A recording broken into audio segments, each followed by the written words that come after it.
Hello everyone, in today's video I'm gonna show you how to upgrade to Revolut Premium.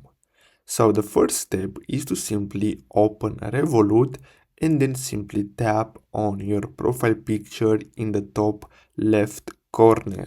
Now here what you're gonna have to do is simply tap on your plan. Now as you can see I have the standard plan, so simply tap on that and then here you're going to be able to see your current plan and you can see your limits, and if you scroll down you're going to be able to see your rewards, etc.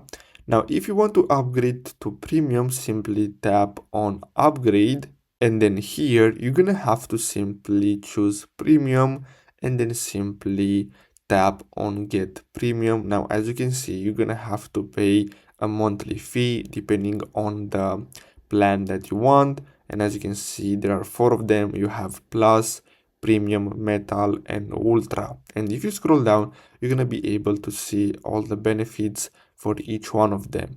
So basically that's all for today's video, guys. I really hope you found this video helpful. Don't forget to like and subscribe. Thanks for watching.